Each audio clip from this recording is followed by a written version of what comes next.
Você já se perguntou como decisões tomadas do outro lado do mundo afetam o seu bolso e o seu futuro? Hoje conversamos com o professor Roque, um dos maiores especialistas em geopolítica do país. Ele está em Vitória para um evento da FEComércio Espírito Santo.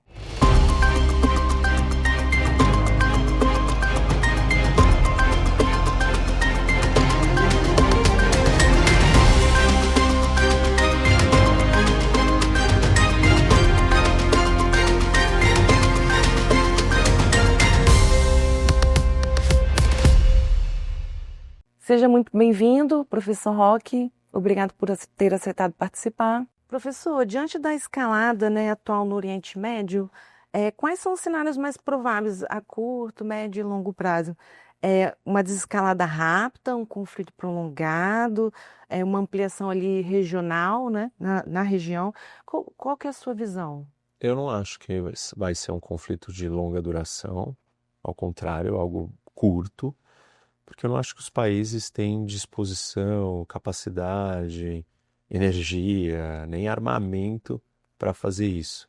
Nem os Estados Unidos, que tem a maior capacidade militar do mundo, está preparado para um conflito de longa duração. Para um conflito de longa duração, ele vai precisar começar a enviar muito mais arma, muito mais munição, e isso não tem uma sustentação, porque não tem um objetivo tão claro, uma missão tão sofisticada. Os objetivos iniciais já foram colocados, e eles já estão atuando. Não acho que nós estamos falando de algo que passe de máximo algumas semanas. O Irã anunciou que iria fechar o canal de Hormuz, né? Estreito de Hormuz. O Estreito de Hormuz. O fechamento desse estreito já gera algum tipo de impacto direto ao Brasil? Gera um impacto direto no mercado do petróleo. O preço do petróleo está subindo bastante. Dependendo do nível e da duração do fechamento, o preço do petróleo vai subir muito mais.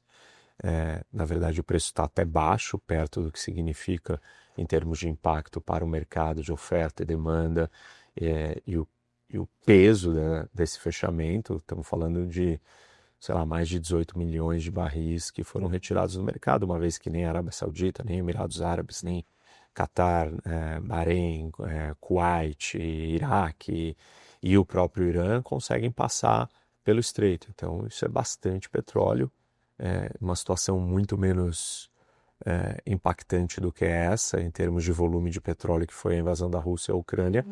O preço do barril bateu 130, 140 dólares.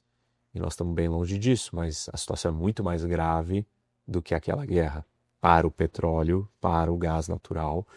E isso deve continuar impactando o preço. E com isso, eventualmente, o Brasil vai ser impactado, porque todo mundo depende do petróleo, todos os preços são impactados com petróleo. Nós temos inflação, tem uma série de consequências econômicas. O Espírito Santo é um grande exportador, produtor de petróleo, né? Nesses cenários, estados como o Espírito Santo, por exemplo, o que eles devem ficar atentos? Se o preço do petróleo subir, é positivo. Se esse petróleo é vendido para fora, se o petróleo abastece aqui dentro, aí então as coisas vão ficar mais caras aqui.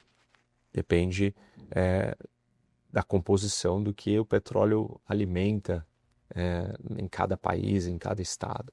Muitos argumentam que o Brasil ganha com choques de commodities. O senhor concorda ou essa é uma leitura que ignora custos logísticos, de câmbio, de instabilidade financeira?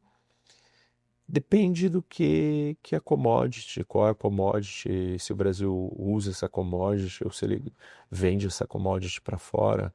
O petróleo no Brasil faz a gente ficar autossuficiente, né? E não precisa comprar o petróleo de fora.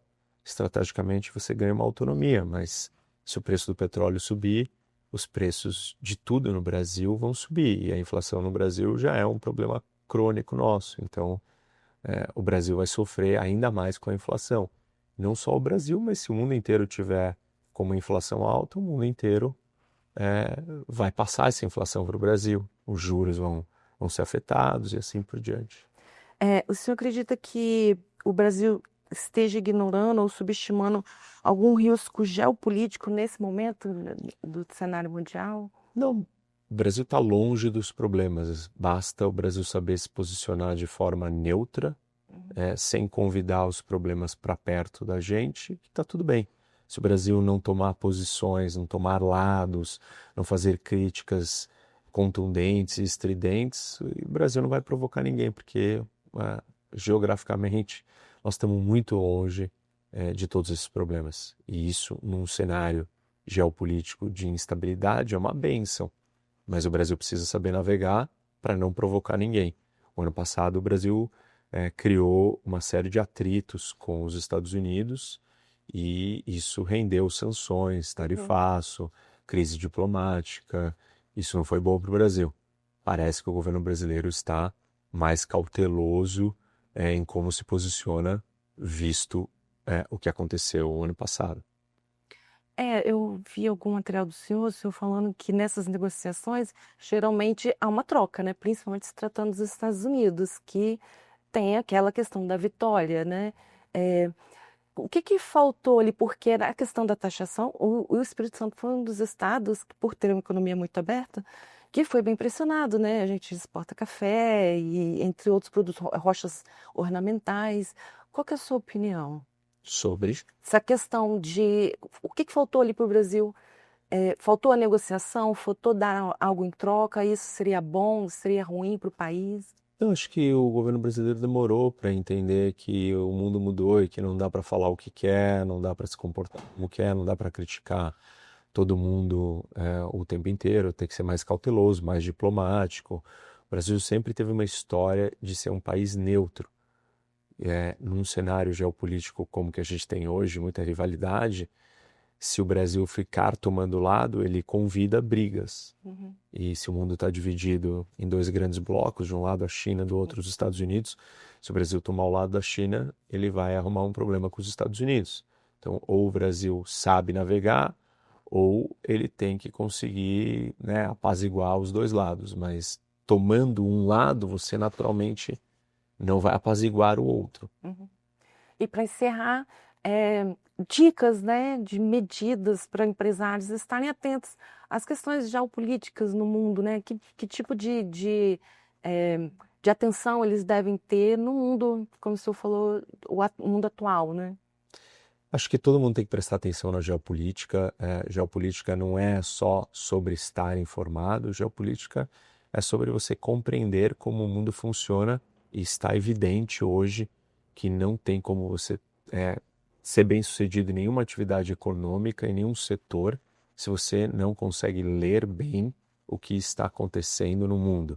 E a geopolítica é a melhor maneira de você compreender o mundo, até porque o mundo está sendo governado pela geopolítica. Então, a minha sugestão é que todos prestem muita atenção e incorporem a geopolítica nas suas atividades.